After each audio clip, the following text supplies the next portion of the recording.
Parfait. Bon, nous allons commencer par le verset 200 et que vous allez simplement accueillir, sans commentaire, sans sous-titres, tel il se présente à vous, dans sa pureté originelle.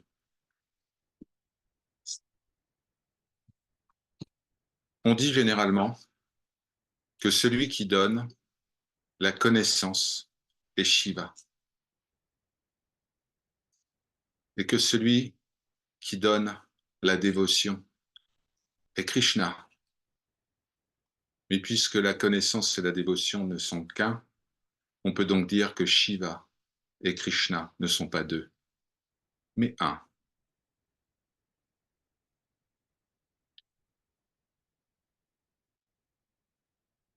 Verset 201. Le soi primordial et unique, qui est à la fois la source et le cœur, est le pur Shiva qui danse à Chidambaram.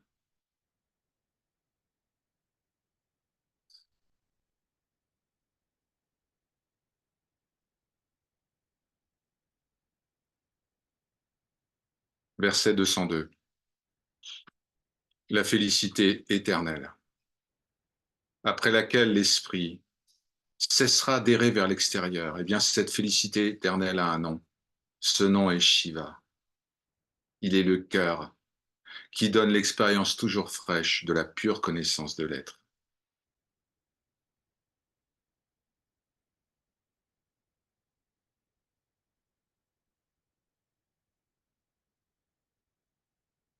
Verset 203.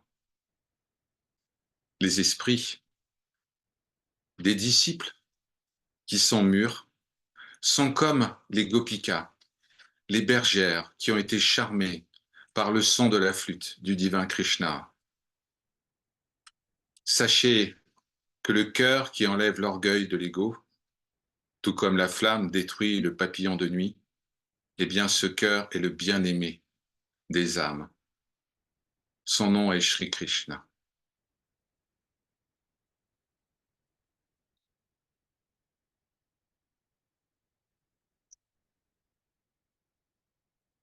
Verset 204. Une attitude paisible, accompagnée du flux silencieux de l'esprit, vers la demeure inébranlable, appelée par certains le soi, eh bien cette attitude paisible, tranquille, est le meilleur culte qui puisse être rendu à Shiva.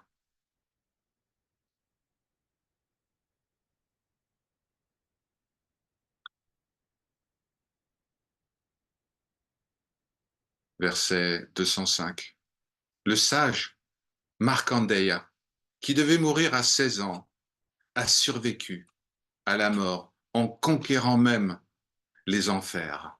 Et il a vécu bien au-delà de son temps.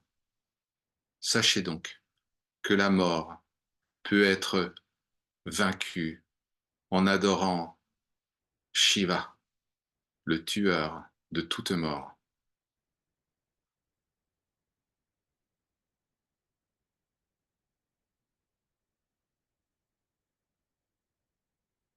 Verset 206. Ayant obtenu la véritable vision, c'est-à-dire la vision non duelle, selon laquelle toute forme de manifestation, y compris les 8 éléments de l'univers, ne sont que de simples conceptions mentales, alors on réalise que tout est forme du Seigneur. Et comme tout est forme du Seigneur, adorer le Seigneur avec ou sans forme est la bonne façon d'honorer ce qui est.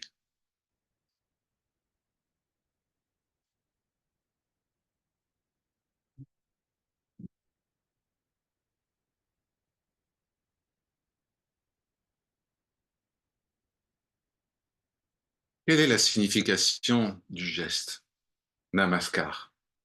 Là, Sri Ramana nous donne une explication magnifique. Il dit que cela reproduit le geste du vassal qui place ses mains dans celles de son suzerain. Et à ce moment-là, le vassal vient déposer aux pieds de son suzerain, le Seigneur, cette folle idée appelée Je suis le corps, cette idée qui sera écrasée par la connaissance du soi.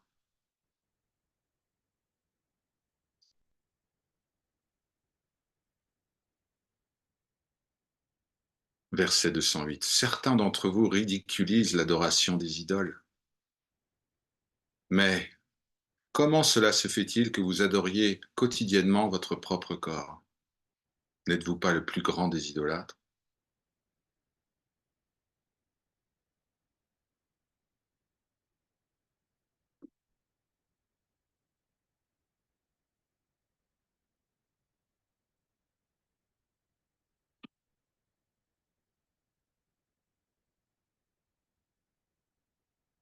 Verset 209. Lorsque l'ego imaginé, qui a accumulé les tendances d'un passé sans commencement, est brûlé par le feu de la pure connaissance du soi, alors la réalité qui demeure est appelée la cendre sacrée, la vibhuti. C'est pour cela que les disciples de Shiva se recouvrent le front de cendres sacrées.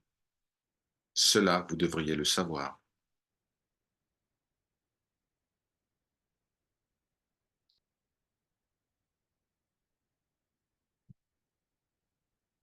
Verset 210.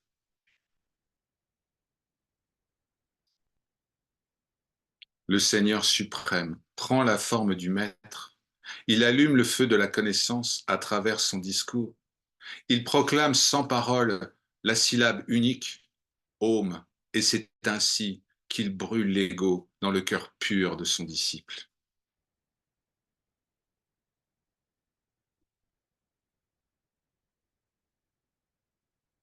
Verset 211.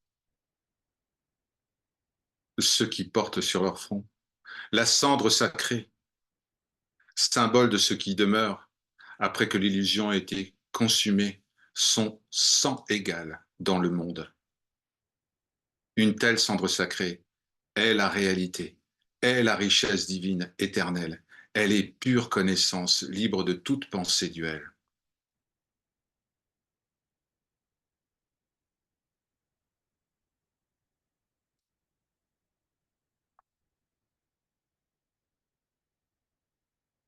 Verset 212. Ceux qui honorent cette cendre sacrée, qui est pure et réalité, deviendront eux-mêmes la cendre sacrée.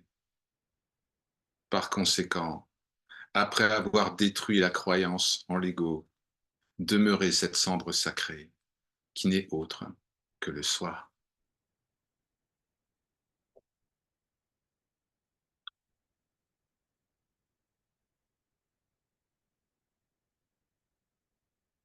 Lorsque l'ego se tourne vers l'intérieur par une attention constante et meurt, alors le feu de la pure connaissance brûle dans le cœur et consume les trois mondes dans sa flamme rouge flamboyante, qui est la signification du kumkum, du vermillon placé au milieu du front.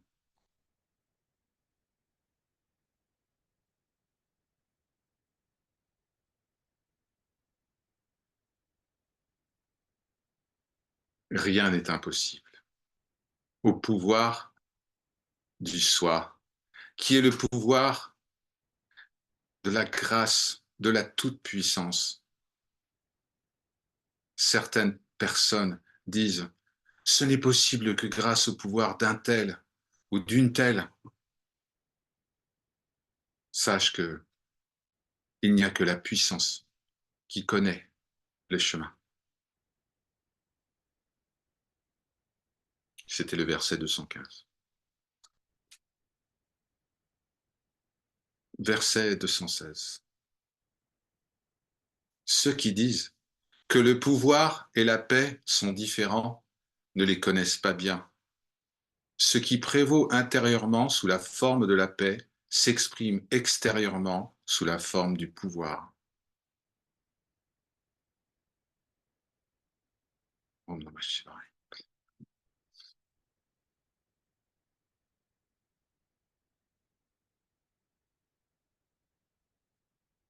Verset 217. Le pouvoir de commander les autres de nombreuses manières peut être trouvé chez celui ou celle qui a cultivé un caractère noble et un comportement vertueux. Mais avoir la plus grande des patiences est le seul véritable signe d'avoir atteint, de s'être souvenu de notre véritable nature. La patience.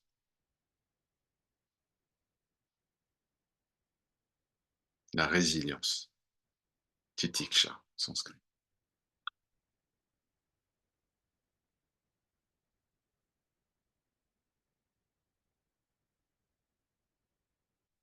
Lorsque les pôles opposés d'un grand aimant et d'un petit aimant sont joints, le petit, en acquérant la plus grande puissance, ne fait plus qu'un avec le grand aimant et ils partagent les mêmes propriétés. Y a-t-il jamais eu deux aimants?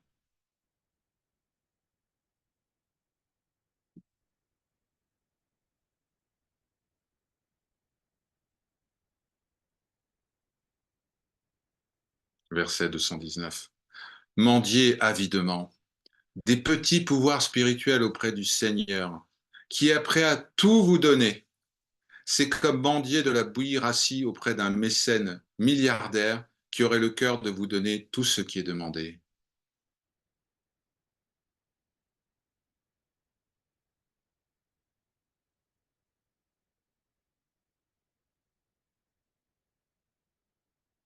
Verset 220. Celui qui aspire à acquérir des pouvoirs spirituels après son arrivée dans le monde est comme celui qui se contente de miettes alors que lui est ouvert le grand banquet du Seigneur. Ce grand banquet a un nom. Il s'appelle l'espace illimité de la conscience du soi.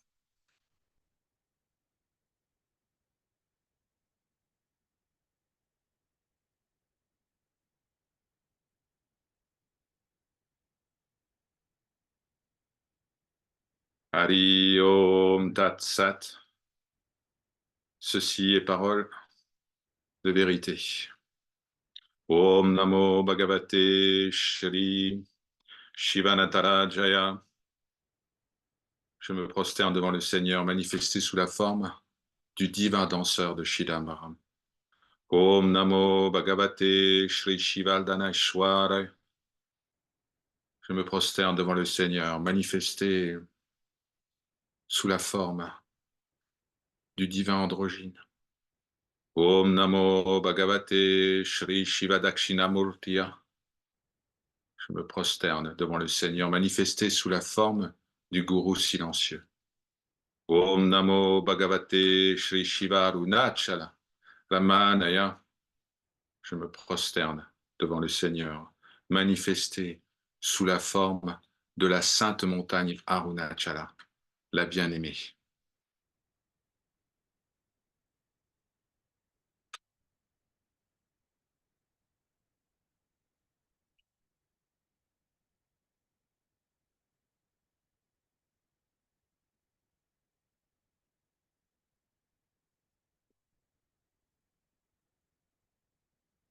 Ce serviteur ne résiste pas à l'inspiration de vous relire le verset des versets. Le soi primordial et unique, la source est le cœur, et le pur Shiva qui brille à Chidambaram. Le pur Shiva qui brille à Chidambaram. Est-ce que dans la vision, dans le darshan de Sri Ramana Maharshi, Chidambaram est-il un lieu physique? Chidambaram, littéralement en sanskrit, cela veut dire l'espace de conscience. Chidambaram est dans le cœur. Et au sein de cet espace de conscience, Shiva danse. Il crée, il préserve, il détruit, il voile et il révèle encore et encore et encore. Et celui qui voit qu'en réalité la danse du Seigneur est totalement immobile, celui-là voit vraiment.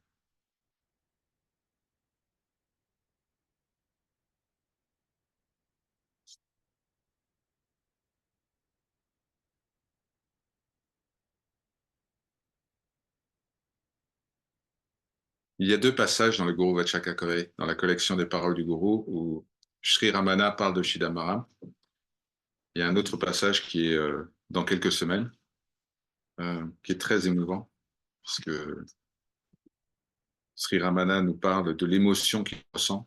Sri Ramana nous parle de l'émotion qu'il ressent lorsqu'il pense à la danse de Shiva à Chidambaram. Selon le texte tamil de référence, qui s'appelle l'Arunachala Mahatyam, l'hymne à la gloire d'Arunachala, que vous avez déjà entendu parfois. Il y a 3 endroits symboliques qui permettent de se souvenir du soi. Celui qui naît à Tiruvarur, qui est une ville dans le Tamil Nadu, celui qui meurt à Varanasi,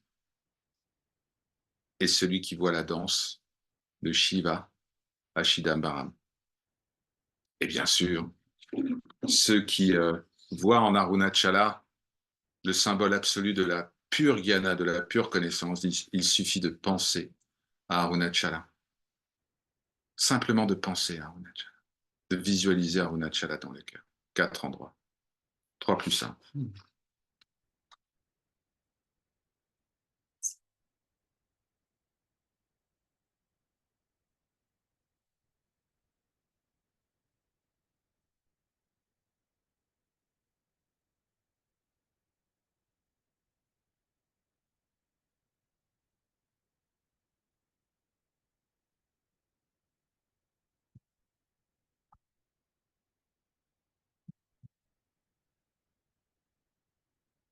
Maintenant est venu le temps du partage, des questions, des commentaires, à la fois pour nos amis qui sont en présence, mais également pour tous les visages du soi qui ont fait l'honneur de venir ce soir pour écouter ces saintes paroles du Guru Vachaka Kavai. Vous pouvez vous exprimer par la boîte de dialogue ou prendre la parole directement.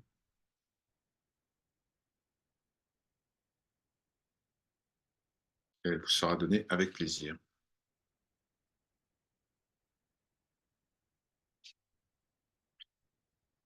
Alors, Claude, Namaskar. Namaskar. Il a été dit, ce qui s'exprime intérieurement sous la forme de la paix s'exprime extérieurement sous la forme de pouvoir. Oui. Est-ce que tu peux nous en dire un peu plus? Parce que ça me... Ouais, c'est un verset très important. Donc, ce qui s'exprime intérieurement sous la forme de la paix s'exprime extérieurement sous la forme du pouvoir. Le pouvoir et la paix sont la même énergie en quelque sorte. Celui qui est en paix avec lui-même dispose d'une force considérable. Et Sri Sadhu Om, qui était un des disciples principaux de Sri Ramana Maharshi, expliquait le succès du mouvement non violent de Gandhi de cette manière-là. En disant, c'est parce qu'il y a eu justement, Gandhi a manifesté une grande paix intérieure, que la puissance de son mouvement pour l'indépendance de l'Inde a été à ce jour inégalée, a fait tomber toutes les barrières. Voilà. Et c'était en réponse probablement à un commentaire, une question de... ce qu'il faut savoir, c'est que Sri Ramana Maharshi avait sur son divan régulièrement un drap, enfin une couverture avec l'effigie de Gandhi, à qui il vouait une grande, grande admiration. Certains d'entre vous savent aussi que Ananda Mahima et Gandhi étaient très proches. Gandhi a failli tout lâcher pour vivre avec Ananda Mahima. À un moment, dans les années 30-40, il a vu tu es ma fille, je suis ton père, et hop, ça a failli, voilà. Et à la fin en 1946-47, Ananda Mahima a vu Gandhi pour la dernière fois, et Gandhi l'avait supplié de rester avec elle, en disant reste avec moi, voilà. Et Ananda Mahima avait eu une expression de visage qui, voilà, qui montrait peut-être quelque chose du destin funeste, en tout cas de la manifestation du soi appelé Gandhi. Mais oui, mais cette proximité entre Ananda Mahima et Gandhi était vraiment extraordinaire, extraordinaire. Et je vous invite à en découvrir un peu plus. Si vous tapez Ananda Mahima Gandhi, vous allez avoir plein d'histoires au sujet de ça. C'est superbe. Par contre, Ramana et Gandhi ne se sont jamais rencontrés physiquement. Mais ces propos de Ramana font directement référence au mouvement de l'indépendance en Inde, en disant la vraie puissance, c'est la paix. C'est la paix intérieure. C'est vrai aussi bien à cette époque-là, sur un plan politique extrêmement important, mais c'est vrai dans notre vie quotidienne. Si vous êtes en paix avec vous-même, le monde entier le sait. Même les animaux. Ils sentent cette sérénité, ce calme, cet océan infini. Karuna Sagar, l'océan de compassion. Shanti Sagar, l'océan de paix. Cela est ressenti.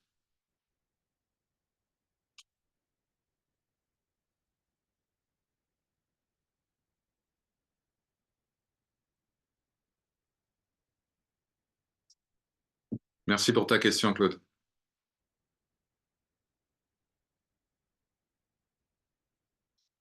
Ça a permis un éclairage historique, du coup, et replacer le Guru Vachakakovaï dans son contexte, parce que ça a été rédigé dans les années 40.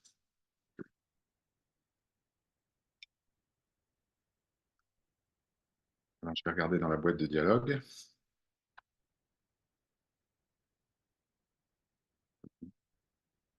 Oui, ça me fait penser, quand je suivais ma formation de prof de yoga, il y a une amie à ce moment-là qui discutait et puis qui m'a demandé quel est le bonheur, comment tu définis le bonheur. Et puis j'ai attendu un petit moment, quelque chose est venu, et je lui ai dit c'est être en paix avec soi-même. Il y a une Maitreyi nous faisait nous partageait un dialogue en fait avec une personne sur la définition du bonheur. La définition du bonheur, c'est effectivement être en paix avec soi-même. Mais nous sommes la paix. C'est pas que nous avons à l'atteindre, On est déjà ça. Puisqu'il n'y a rien en dehors de nous, avec quoi devrions-nous faire la guerre? L'ego. Mais l'ego n'est même pas en dehors de nous. Donc la paix, tout ce qui est la grande maladie, c'est croire qu'il y a autre que nous. Vous connaissez la citation de Jean-Paul Sartre, l'enfer, c'est les autres. Okay. Non, l'enfer, c'est de croire qu'il y a des autres. Mais l'ego, c'est pas aussi la conscience aussi, quelque part. Oui. Comme tout est conscience. Mais comme il y a une croyance qui s'installe, que je suis cela, je suis le corps, il y a les autres, il y a le monde, etc. Mais la paix est notre nature essentielle. Et c'est pas uniquement dans les livres, vous en faites l'expérience, chers amis, tous les soirs, en sommeil profond. Et quelquefois, quelques instants dans la vie, quand on est connecté, on sent cette paix, on en parlait tout à l'heure. De cette paix, il y a même une sorte de force aussi. La paix et la force, la paix et le pouvoir sont la même chose. Oui. On le ressent par Je peux poser une question. Lalita pose une question, je vais vous répéter. Levez la main. Levez la main, et dites-je le jeu. Puisqu'on parle de la question de la danse de Shiva. Ah, la danse de Shiva, ça me plaît. Okay. Alors, sur le plan de la manifestation et du corps physique, les battements de cœur, alors, sont... C'est la symbolique. C'est le pas de Shiva. Shiva tient dans sa main droite un damaru, oui. C'est un petit tambourin, comme ça. Et le tambourin, c'est le bruit du cœur. Création, destruction, création, destruction, création, destruction, création, destruction, création, destruction. C'est la corde de couche. Voilà. Inspire, expire. Donc tout ce qui est donc il tient ça dans la main, comme ça. Voilà. Et donc le battement de cœur, c'est le rythme auquel Shiva danse. Donc mon maître notamment avait un petit truc mnémotechnique en disant si tu perds de vue qu'il n'y a que le Seigneur, concentre-toi uniquement sur les battements de ton cœur. Oui, et tu vas retrouver directement, tu vas entendre Shiva danser dans ton cœur. Et ça déplace tout de suite l'attention de ce qui est autour, ça recentre dans notre intériorité. Et alors, je peux poser encore une question. Lalita, encore une question. Je vous les répète. est-ce que, comment j'ai formulé ça? Quand on est dans le moment présent, vraiment, est-ce que justement là, on est connecté à notre véritable nature? Ou bien est-ce que c'est un prémisse de... Enfin, Alors, la question, c'est est-ce que quand on est dans le moment présent, est-ce qu'on est connecté à notre véritable nature? Chère Lalita, très chère Lalita, nous sommes toujours connectés à notre véritable nature. Chaque expérience révèle notre véritable nature, qui est manifeste et non cachée. Oui, mais quand on prend conscience du moment présent. Mais qui prend conscience? C'est le personnage qui tout d'un coup va prendre une expérience qui s'appelle le moment présent, une expérience de paix, et va l'attribuer en disant le personnage vit cela. Qu'est-ce que ça veut dire? Mais en réalité, il n'y a que le soi. Sans sa présence, il ne pourrait y avoir aucune expérience, y compris les expériences d'ignorance, des expériences d'éloignement, des expériences d'aller-retour où j'ai l'impression que j'ai compris des trucs et puis je reviens 3 cases en arrière parce qu'il y a quelque chose. Et tout ça, ça concerne le personnage. Et chers amis, comme vous le savez, vous n'êtes pas le personnage. En cœur, personnage. Que le soi, toujours le soi et encore le soi. Il n'y a que ça. Donc finalement, quand on a cette prise de conscience du moment présent... Si ça se termine, c'est-à-dire que si cette expérience est dans le temps, c'est-à-dire que j'ai une expérience du moment présent et pendant quelques instants, peut-être quelques minutes, quelques heures, je me sens super bien. Mais ça s'arrête. Donc qui a été à la manœuvre? Qui a donné cette expérience pour justement distraire en disant « ça y est, t'es arrivé Lalita, c'est bon ». Oui, on revient toujours à la même chose. Alors que sans effort, il y a capacité de goûter notre véritable nature tous les soirs. C'est tellement simple. Est-ce qu'on a besoin de pratiquer pour dormir profondément? Est-ce que... Non, pas du tout. Pour la sieste, hein. On s'effondre directement, on n'a aucune peur, on se dit bah, oh là là, il faut que je pratique 20 ans pour savoir dans quelle position il faut que je mette mon oreiller pour... possible, mais bon. Et quel bonheur. Ouais, c'est vrai. Moi, je suis content de m'endormir. Hein. Moi, et quand tu te réveilles la nuit, tu dis mais si je me rendors, ça va être trop bon. Oui, ça c'est vrai. Ce qui est génial, tu passes 8 heures comme ça, tu ne les vois pas, les 8 heures. Ben non, puisque le temps est contenu dans le mental. Ouais. Donc l'expérience du sommeil profond te montre bien l'irréalité du temps, de l'espace, des formes et de l'altérité, de tout ce qui est autre que toi. C'est la plus belle expérience non duelle imaginable. C'est quand tu dors, tout va bien. Ouais, où sont les problèmes? Même le corps, s'il a certains problèmes, tu ne les sens plus. Non. Même ceux qui ont des très grandes souffrances, qui sont en soins palliatifs, lorsqu'ils dorment profondément, tout ça, c'est... Voilà. Donc, Illusion. Voilà. Le sommeil profond. Quand les premiers enseignants Advaita Vedanta ont commencé à annoncer que le sommeil profond était l'expérience la plus proche de la réalité du soi, alors que tout le monde les attendait sur non, il faut de la foudre, il faut des éclairs, il faut des petits angelots, il faut des dieux qui débarquent, il faut que le ciel s'ouvre, il faut des expériences un peu impressionnantes. Mais dès que l'expérience impressionnante se termine, ça veut dire que ça n'était pas réel. Oui, c'est vrai. Mais c'est marrant, on parle de sommeil profond et on parle aussi d'éveil. C'est un paradoxe intéressant dans certaines... Mais l'éveil, qui est une autre question du groupe sur l'éveil. Bon, vous savez ce que ce serviteur en pense. C'est pas seulement ce serviteur, c'est toute la tradition Advaita Vedanta. Il n'y a pas d'éveil. Vous êtes déjà ce que vous recherchez. Oui, mais bon. Oui. Tu doutes? Non, Il y a un verset dans le Mandukya Upanishad, que nous avons étudié ensemble, en tout cas certains d'entre nous, qui dit « Il n'y a personne d'attaché, personne libéré, personne qui cherche à se libérer. Ceci est la vérité ultime. » Oui, c'est vrai. Mais... Et ça, c'est le sommet c'est le sommet, vraiment la pierre d'angle. Alors, qu'est-ce qui fait que... C'est le personnage. Le personnage imagine toujours qu'il doit faire quelque chose pour obtenir un état de paix, un état de bonheur, etc. Donc, on passe par des différentes pratiques, on écoute différents enseignements, on lit plein de livres, etc. On doit aller dans des endroits, on doit suivre un certain nombre de pratiques, alors que c'est déjà là. Et que le Seigneur, dans sa grande miséricorde, nous le montre tous les soirs en disant « Mais qu'est-ce que tu es en train de faire là ?» C'est là. C'est immédiatement présent. Si tu fais une expérience, quelque expérience que ce soit, bonne ou mauvaise, ça veut dire qu'il y a un observateur. Un observateur qui est constant, qui ne change pas, qui traverse les 3 états de conscience. L'état de veille, le sommeil profond et le rêve. Et bien justement, quand on... Alors, je sens la réponse, hein, mais tant pis, je me fais... Quand on... Quelquefois, on sent qu'il y a que l'observateur est là. On le sent...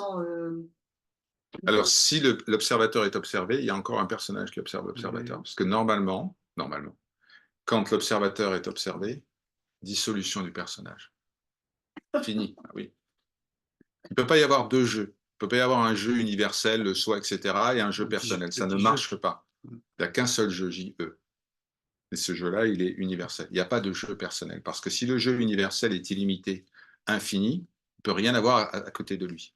Y compris des petits jeux personnels, ce que Sri Ramana appelle des chittam, donc des âmes individuelles. Ça, c'est aussi le concept de séparation.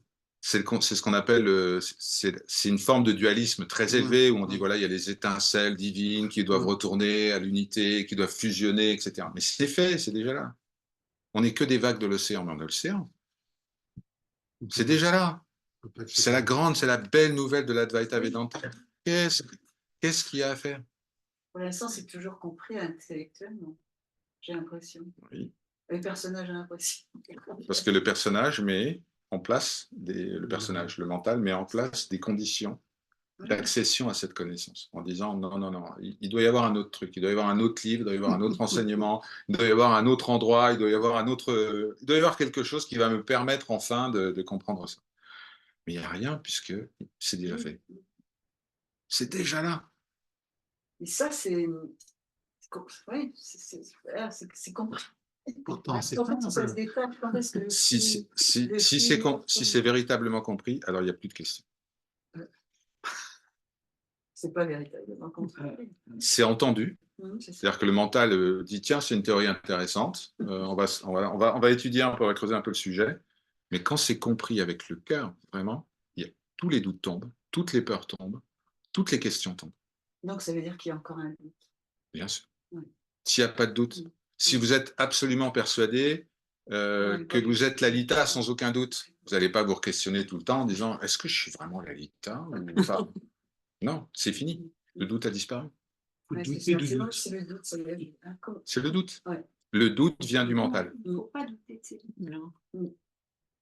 Les doutes émergent, apparaissent, c'est normal dans le processus d'investigation du soi, mais la grande chose, la grande invitation de Sri Ramana et des autres sages de la tradition Advaita, c'est de dire ce n'est pas tes doutes, ça ne t'appartient pas, ça ne fait qu'apparaître dans le champ de conscience, mais ce n'est pas tes doutes, c'est les doutes du personnage, es-tu le personnage?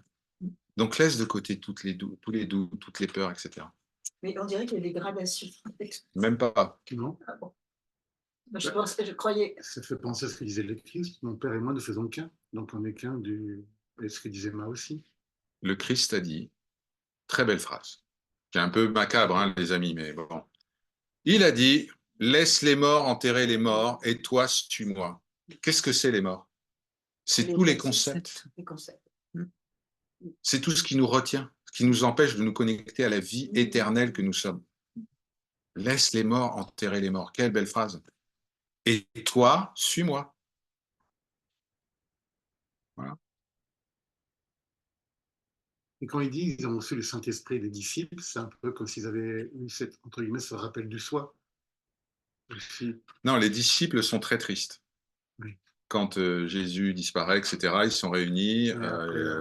Tout le monde voit Jésus, sauf les disciples. C'est les pèlerins d'Emmaüs, c'est Marie-Madeleine, mais les 12 apôtres, ils sont complètement paumés, ils sont à la Pentecôte. Et Jésus leur envoie l'Esprit Saint pour leur dire, je suis toujours avec vous. Vous ne me reconnaissez que sous une forme, la forme du maître que vous avez connu, etc. Mais je suis toujours présent, je suis toujours là. C'est exactement ce que dit Sri Krishna dans la Bhagavad Gita. Il n'y a pas un temps où nous n'étions pas, il n'y aura pas de temps où nous ne serons plus. Donc, voilà. Simplement, je suis toujours là et j'ai toujours été là. Toujours là. Pas de commencement, pas de fin. Bon, on a fêté le Guru Jayanti de Robert Adams. ce dimanche, c'est-à-dire l'anniversaire de la naissance. C'est une absurdité. Oui. D'accord? Quand on y pense. Parce que toute sa vie, Robert Adams a dit, vous n'êtes pas né, vous n'êtes pas mort. Et on fête l'anniversaire. Bon, c'est chouette, on se rappelle de lui, on écoute des textes. Il n'y a pas de mort, il n'y a pas de naissance. On ne fait que déterrer des morts en permanence. Le concept, l'histoire, le destin, les proches, les croyances. Il y en a une couche. Le concept, mais... Énorme. Ouais. Oui, les cochards. On appelle ça les vasanas. C'est-à-dire vasanas. toutes les couches superposées de croyances qui se sont accumulées à mon sujet. Quand je suis un bébé de 6 mois, est-ce que je sais si je suis un homme ou une femme? Est-ce que je connais ma classe sociale, ma nationalité, la couleur de ma peau? Mais je parle que d'une ville. Hein. Oui, en plus. Imaginez le truc, le millefeuille qui sentait. Plus ça apparaît, plus ça semble énorme. Et puis, quand on creuse, il y a des choses qui sortent. Quand on commence à forer vraiment sérieusement, on commence à rentrer dans le... La roche devient dure. Au début, c'est facile, on fait que... Mais après, on rentre dans les gros trucs. Justement, est-ce qu'il y a des étapes ou des phases, enfin, je ne sais pas comment dire, à un moment donné, on est... Non. Mais même ça, c'est une illusion quelque part. Tu dis, on rentre dans un forêt, mais si à un moment donné, tu te détaches de la vie du personnage, et même des soi-disant incarnations passées que tu as pu avoir, tout ça, ça part comme en fumée. Alors, on a une question qui est, est-ce que ça arrive par étapes? Est-ce qu'on a cette réalisation, ce souvenir du soi par étapes? C'est une question qui a déchiré l'Advaita Vedanta et le bouddhisme d'ailleurs pendant 1000 ans. Ouais, des discussions entre écoles, entre c'est progressif ou c'est subi. Pour l'Advaita Vedanta, c'est ni progressif ni subi parce que tu es déjà ça. Dès qu'il y a idée de gradation, de processus, d'étape, le mental est à l'œuvre. En créant des conditions. Et même le Vedanta n'est pas exempt de ça, puisque dans le Vedanta, tu as ce qu'on appelle les 3 étapes de la réalisation. Et là, il faut écouter les sages, Shravana, il faut méditer sur les enseignements, Manana, et il faut pratiquer la méditation, Nididhyasana. Mais c'est un processus. En réalité, il n'y a pas de processus, les 3 sont simultanés. Ouais. C'est un peu décousu, les amis, hein, mais vous suivez? Ça va? C'est bien, c'est chouette. Oui, c'est chouette, mais j'ai l'impression qu'il y a un truc dur, là, je sais pas, qui résiste, quoi. Ce qui est dur, le plus dur, c'est cette croyance que je suis Lalita. Que je suis. Non, mais c'est cette croyance-là sur laquelle tout repose. Tant que cette croyance est active, tout le reste pousse en permanence autour. Donc j'ai beau abattre certaines croyances, d'autres vont revenir derrière. Et encore, et encore. Tant que je n'ai pas coupé l'arbre à la racine, en disant c'est fini, je ne crois plus à ça. Je ne crois plus à cette histoire. Je veux bien ne plus le croire.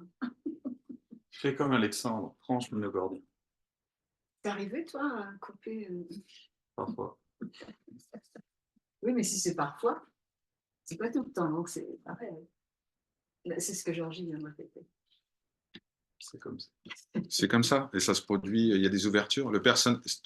Tant que c'est vu du point de vue du personnage, il y a une temporalité qui s'installe. Donc il y a des allers-retours, il y a des moments de bien, il y a des moments de moins bien, etc. Mais dès qu'il y a la certitude que nous sommes cela, alors quoi qu'il se produise, une question, Christophe. Je prends une question en ligne. Ah, voilà une belle question. Mais elle n'est pas bête du tout, la question. Justement, je me demandais quelle est la différence entre l'Advaita Vedanta et le Vedanta. Alors, les amis, vous avez un cahier et un stylo? Non. Les deux, alors. Alors, il y a 3 formes de Vedanta. 3. Une première forme qui s'appelle la forme Dvaita, la forme duel. D'accord? On croit, c'est du Vedanta, il y a l'éveil et tout ça, mais on croit toujours que Dieu est séparé de moi. Donc il y a d'un côté l'âme individuelle et de l'autre côté il y a le Seigneur. Et par un long chemin, peut-être qu'un jour je rejoindrai le Seigneur dans son domaine. D'accord? Donc ça, c'est toutes les branches religieuses en Inde, sont le shivaïsme, le shaktisme, le vishnouisme, sont comme ça. Ensuite, il y a un autre Vedanta qui s'appelle le Vishishtadvaita, qui est, nous sommes tous des étincelles divines, vous connaissez ça déjà. Et si nous faisons bien les choses, nous allons réintégrer l'unité primordiale. C'est beau ça. Okay, c'est les Vishishtadvaita. C'est déjà pour le shaivisme, ça s'appelle le Saiva Siddhanta. Est-ce que je vous l'écris? Ouais, allez. Siddhanta. Des crayons. Non. Donc le Shaiva Siddhanta, c'est la branche, c'est la forme, on va dire, dualiste mitigée, c'est-à-dire qu'il y a cette progression, cette petite flamme intérieure que je suis qui va revenir à l'unité primordiale. L'Advaita Vedanta, c'est le pur non-dualisme. Je suis cela, je suis un sans second. Ekam Brahmat Vitya Nasti. Donc il y a 3 formes de Vedanta. La forme dualiste, Dieu et moi, c'est pas pareil. La forme dualiste mitigée, je suis une partie de Dieu et je vais réintégrer à la fin de mon parcours terrestre. Et 3, il n'y a que Dieu. Il n'y a jamais eu de réintégration ou de séparation. Ça, c'est l'Advaita Vedanta. Il y a d'autres formes, hein. Il y a Beda, mais je ne vais pas vous embrouiller avec ça. Donc, c'est les 3 grandes branches. Et d'ailleurs, vous pouvez définir toutes les religions du monde sur ces 3 principes. Sachant que l'Advaita Vedanta est vraiment particulier parce que c'est le seul qui dit vous êtes déjà ce que vous recherchez. Alors que tous les autres demandent de la pratique, des efforts, des choses à faire. Voilà. Or, il n'y a rien à faire. C'est chouette. C'est déjà là. Oh, c'est génial. Ça, c'est la bonne nouvelle. Mais tu n'as pas de protocole, tu n'as rien à faire. J'en avais parlé avec Michael James, que certains d'entre vous connaissent, qui est un grand. Et on discutait et il me disait, voilà, si un jour on te demande, on pose la question, quelle a été la vision de Ramana Maharshi sur ce sujet-là? Il disait que l'Advaita Vedanta, enfin, cette branche-là, c'était magnifique parce qu'il n'y avait pas de conditions. Il n'y avait pas, il faut aller là pour devenir, faut faire ce pèlerinage-là, par exemple, pour s'éveiller. Ou alors, il faut rencontrer tel maître pour s'éveiller. Ou il faut méditer 20 ans pour s'éveiller. Toutes les autres traditions religieuses, vous le savez, hein, on en a parlé déjà, toutes vous disent, c'est pas pour maintenant, les amis. C'est pas ici. Il va falloir bosser. Vous croyez quand même pas que vous allez arriver comme ça, d'accord? Ceux qui ont fait partie de traditions bouddhistes. Ici, il y avait le Zen Soto, ce serviteur, pendant quelques années. Eh bien, le Godo, donc l'instructeur du dojo, disait, si tu médites correctement, Georgie, eh ben, peut-être que dans 25 vies... Bon, pourquoi? Est-ce que c'est garanti? Et encore, hein, parce que si tu te mets à faire des trucs, ça ne va pas aller. Il y a une citation zen, justement, qui dit « si ce n'est maintenant, alors quand ?» Et c'est même dans le Talmud. Ah bon? Copier, t'as vu? Si ce n'est pas maintenant, quand? Voilà, c'est la grande expression. Mais c'est vrai. Tout ça, c'est toutes les traditions le savent. Toutes les traditions recèlent ce silence et cette pureté. Mais il y a tout un ensemble de conditions qui ont été posées par le mental et qui est complètement déformé. Voilà. Alors retrouvons cette simplicité, cette pureté. Quelles conditions faut-il... c'est déjà assez compliqué comme ça, on ne va pas se recréer des conditions supplémentaires. Voilà. Et dans un livre fameux de la tradition justement shivaïte qui s'appelle Osivil Odukam, il y a une strophe qui est la strophe 123, attention, qui dit « Le maître qui vous prescrit des pratiques est à la fois comme le dieu de la mort et le dieu de la vie. Si vous loupez les pratiques, vous allez accumuler du karma, donc vous allez devoir revenir. Et il est comme le dieu de la vie parce que vous allez devoir renaître, etc. Donc, surtout, vous êtes déjà ce que vous recherchez. Et toujours ça en tête, les amis. Toujours. Toujours. C'est ce que les maîtres de la tradition Advaita Vedanta répètent sans arrêt depuis 5000 ans. Le fameux Tattwamasi, tu es cela. Tu n'es pas cela dans 25 ans, tu n'es pas cela au jugement dernier, tu n'es pas cela quand tu auras fait 25 ans de méditation. C'est ici et maintenant.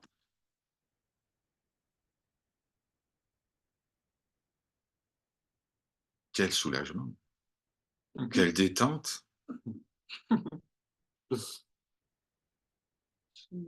Oh, on peut jouer, hein. Ici, il y a le jeu de la dévotion. D'accord? C'est dans le programme, le logiciel, c'est comme ça, c'est enclenché à un moment. Allez, Georgie, ça va être un Kali Upasaka, ça va être un dévot de la... voilà. Le personnage va jouer ce rôle-là. Mais il n'est pas dupe non plus. Bien vu ce qui est en train de se passer. Mais ça se déroule, c'est très bien. C'est ce que disait Ramakrishna aussi. Il disait, bah, voilà, moi, il connaissait la réalité une, parce qu'il avait reçu le plus haut enseignement, mais ça n'empêchait pas de vénérer la mère divine, de la voir partout et de lui demander la permission s'il devait faire 3 pas à gauche ou 3 pas à droite. C'est comme ça. Le rôle du personnage. Le rôle du personnage, c'est une expérience, en fait. C'est un rôle. Le Seigneur qui s'amuse. Il s'amuse bien. Alors, j'ai une question de Sajid que je lis. Oh non, il y a plein de questions. Ouh là là. Ouh là là. On n'a pas fini la soirée, hein. Bon, toi merci. Voilà. Alors, Jean-Claude, Namaskar. Pour l'Advaita Vedanta, y a-t-il un scénario pour il n'y a qu'un scénario pour le personnage? Oui. Il n'y a pas de plan B, Jean-Claude. C'est comme ça. Certains pensent qu'il y a plusieurs scénarios possibles, le multivers, tout ça, l'univers parallèle. Non, pas pour l'Advaita Vedanta. Il n'y a qu'un seul scénario et il est parfait. Le Seigneur ne nous donne pas ce dont nous avons envie. Moi, perso, je voudrais manger 5 kilos de profiterole tous les jours. Il nous donne ce dont nous avons besoin, un petit régime. 5 kilos Pas facile. Facile. Alors, merci Jean-Claude pour la question. Sajid, salam. Ça faisait un moment, non? Ouais. Bonsoir. Namaskar, du coup, dans l'Advaita Vedanta, il n'y a pas de question de sadhana. Oui, il y a une sadhana. La sadhana, la pratique, c'est de contempler le soi en permanence. Et comment je contemple le soi en permanence? En me demandant toujours qui a ces pensées, qui ressent cette peur, qui ressent cette joie. Et surtout, et c'est ça la partie la plus dure de la sadhana, ne pas attendre de réponse, parce que la réponse va venir du mental. C'est-à-dire, qui a cela? Mais bien sûr, c'est mon ego qui est un reflet, un chitabhasa de la grande conscience universelle. Okay. On laisse la question se dissoudre dans le silence. C'est la grande pratique du Wadu, la grande pratique du bouddhisme coréen, en disant surtout, j'attends pas de réponse. Parce que dès qu'il va y avoir la réponse, c'est la catastrophe. Le mental va superposer une réponse toute faite. Surtout quand on a un peu lu, on est un peu allé en satsang, on dit alors, ça va être quoi la bonne réponse là? D'accord. Qu'est-ce qui va marcher? Comment je vais avoir l'examen là? Il n'y a pas de diplôme. Comme le disait Ramana Maharshi. Ah, d'accord, ok. C'est bien. Non. Laissez la question se dissoudre dans le silence. Alors, on peut s'éveiller seul. On peut apprendre à jouer tout seul du piano, mais c'est compliqué. On peut apprendre à piloter un avion tout seul, un 747, mais c'est plus compliqué. Donc, dans ce monde de manifestation, par la grâce du Seigneur, se manifeste un reflet de votre propre conscience qui s'appelle l'enseignant et le maître, qui arrive au bon moment pour vous permettre cet accompagnement, vous permettre de comprendre, par exemple, ne serait-ce que les textes. Si vous lisez la Bhagavad Gita, ou dans votre cas, Sajid, si vous lisez le Coran sans un précepteur, quelqu'un qui connaît le texte, qui est capable de l'interpréter pour vous, vous allez passer à côté de 99% de la richesse du texte. Ne serait-ce que ça. Voilà. Alors, le gourou n'est autre que vous. Le gourou est un reflet de vous, mais un reflet qui n'a plus de doute sur sa véritable nature. Le gourou vous montre votre futur, vous montre ce que vous saurez quand vous aurez le souvenir, ce fameux souvenir du soi. C'est ça le maître. Le maître, c'est un miroir. C'est juste un miroir. D'accord? Et il reflète ce que vous êtes, ce que vous serez et ce que vous avez toujours été. C'est un pur miroir, le maître. Et dès que c'est réalisé, le maître disparaît. Miroir magique. Le maître disparaît. Il ne fait plus qu'un avec vous, puisqu'il n'y a que vous.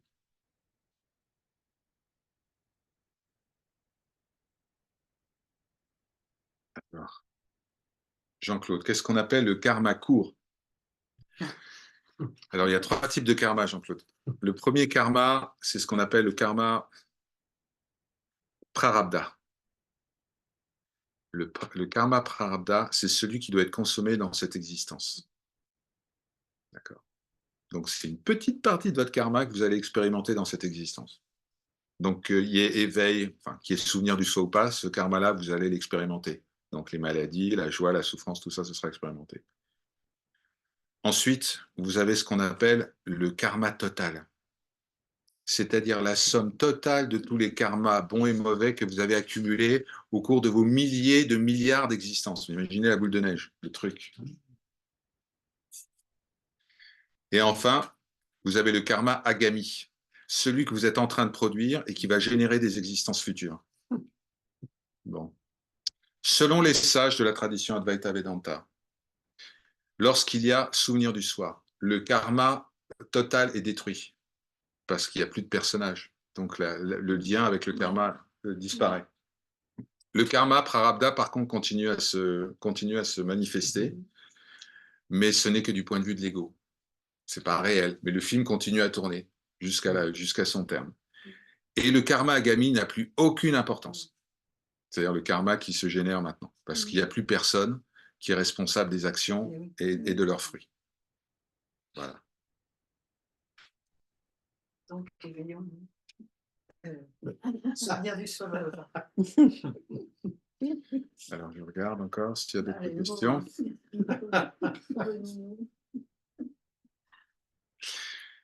Voilà, vous savez tout. Tat, Twam, Asi. C'est tout. 3 mots. C'est ce que ce serviteur, comme bien d'autres visages du soi, vous répète, mais tout le temps, en permanence. À chaque mot, vous êtes déjà seul. Vous êtes déjà seul. Vous êtes déjà seul. Non, c'est pas possible. C'est pas mon expérience. Mais l'expérience appartient au personnage. Elle n'a rien à voir avec vous. Certes, dans le film, il semble que le personnage ne soit pas éveillé, que le personnage ignore sa véritable nature. Mais c'est dans le film. Alors, Jean-Claude, dernière question. Ce qu'on appelle s'éveiller, cela se produit lorsque c'est prévu dans le scénario? Non. Le scénario concerne le personnage. Vous êtes déjà éveillé. Ce que vous êtes en réalité est déjà éveillé.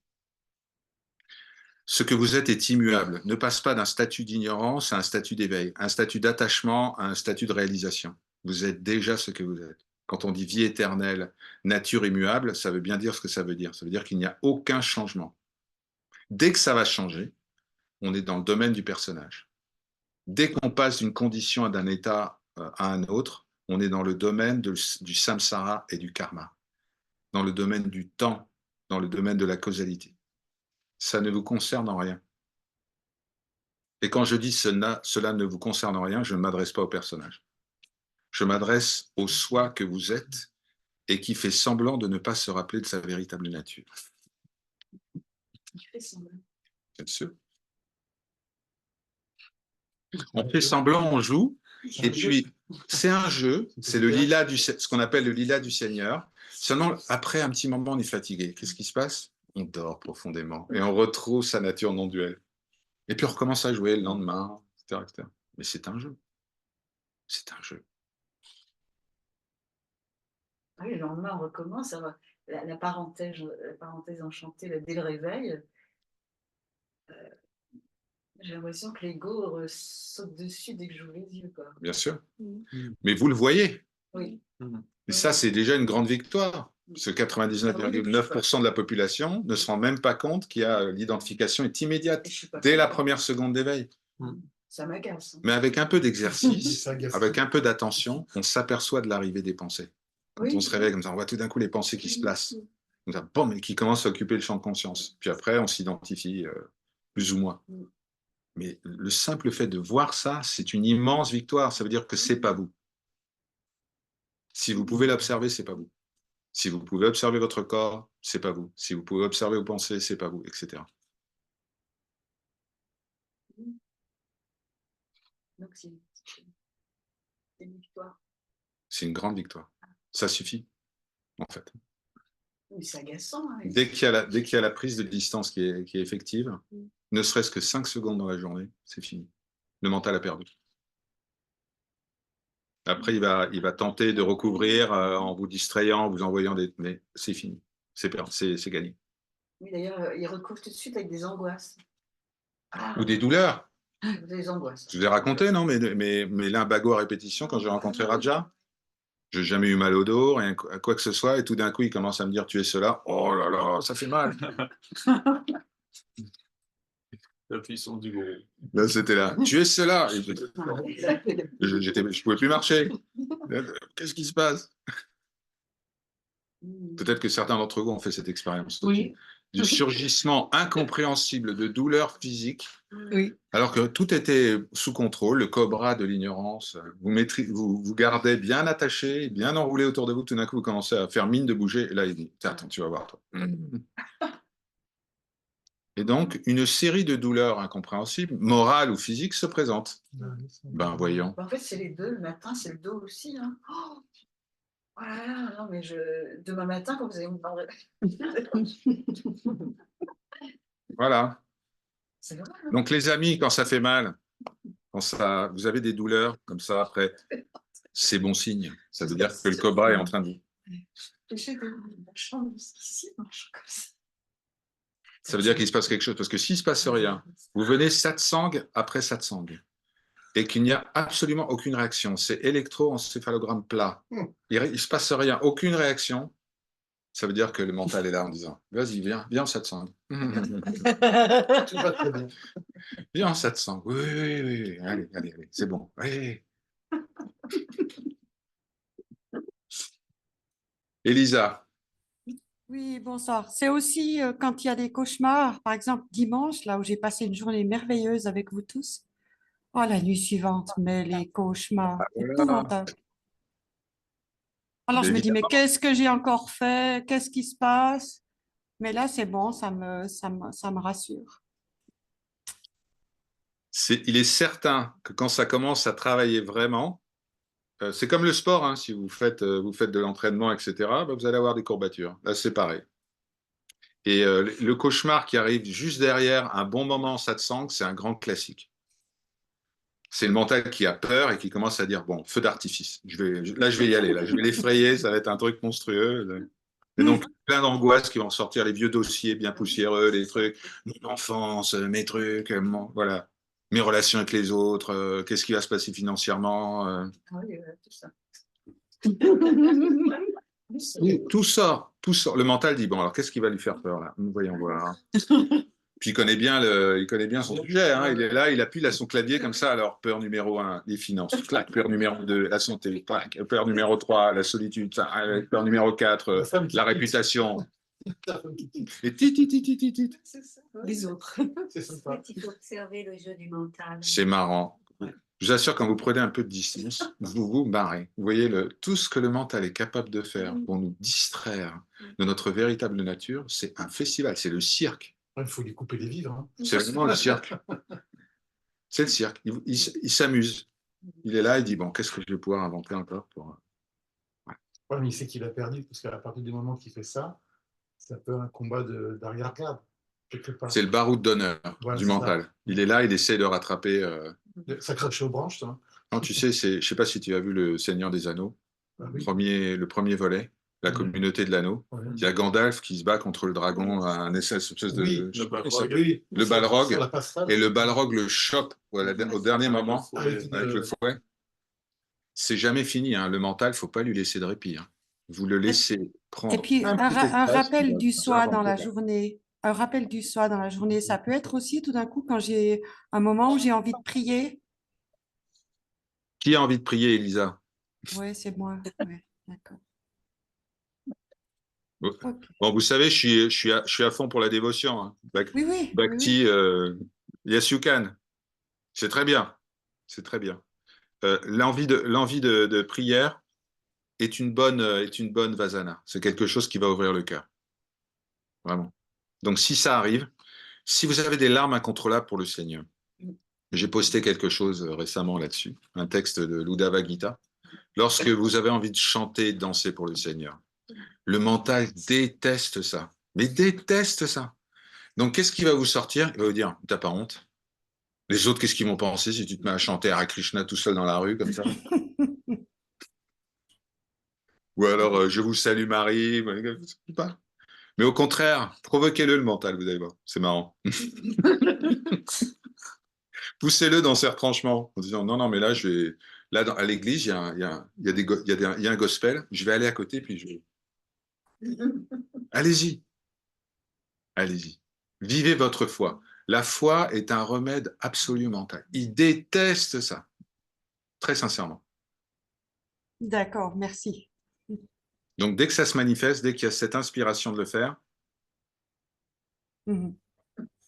Jai Shri Ram. Alors, non, mais le dernier mantra là, que tu nous as proposé, la Morganoko, j'ai de la peine dans la dernière partie. Est-ce que tu peux nous le rappeler exactement? Morganoko, Vetrivel. Vetrivel, Agarala, c'est ça? Arogara. Arogara. Gara ou Gala? Oui, je te l'écris. Oui, merci. En plus, c'est le jour de Murugan aujourd'hui, donc on y va. Vetrivel. Arogara. Arogara, ça veut dire délivre-moi, Seigneur. D'accord. Voilà. Tu dois le voir maintenant. Ah non, je l'ai envoyé à Jean-Claude seulement. Jean-Claude.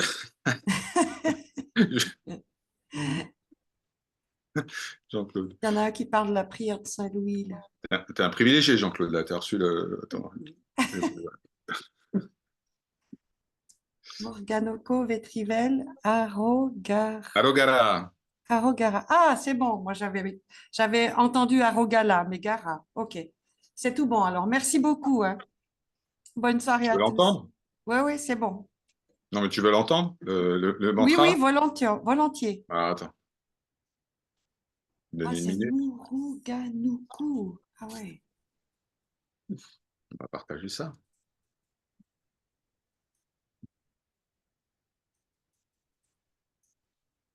Ah là là. Belle. Muruganuku Arogara. Super. Je l'ai. Voilà, attends, je vais partager ça avec vous, comme je fais le dimanche. Vous devriez voir mon écran, normalement, avec le son. Bon, de notre côté, ça va pas être bon, mais pour vous, ça va être bien.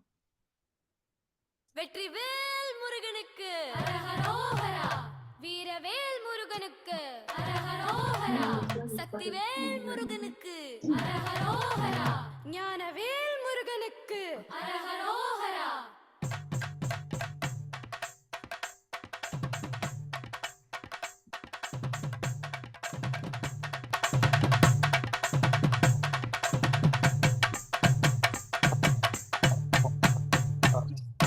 வேலவா வேலவா வேல் முருகா வா வா வேலவா வேலவா வேல் முருகா வா வா வேல் முருகா வா வா வேல் முருகா வா வா வேல் முருகா வா வா வேல் முருகா வா வா வேலவா ஷண்முகா முருகா முருகா வேலவா ஷண்முகா முருகா முருகா வேலவா ஷண்முகா முருகா முருகா வேலவா ஷண்முகா முருகா முருகா வேலவா வேலவா Voilà, voilà.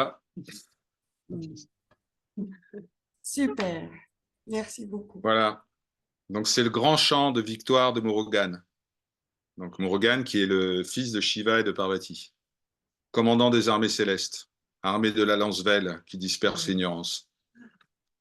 Son équivalent dans le monde chrétien, c'est Saint-Michel. OK.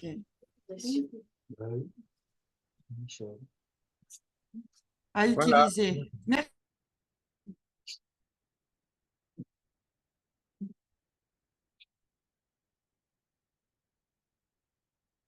Par sa grâce.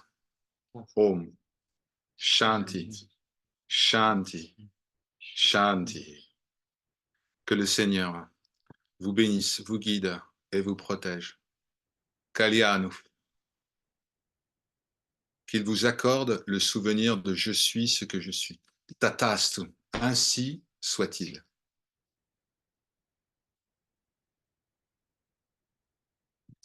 Très belle soirée de lumière, les amis. Gratitude pour votre présence. Et on se retrouve dès samedi avec Lisa pour les chants Hanuman Chalisa et le dimanche pour notre cérémonie védique à 9 h et notre satsang habituel à 18 h. Par sa grâce.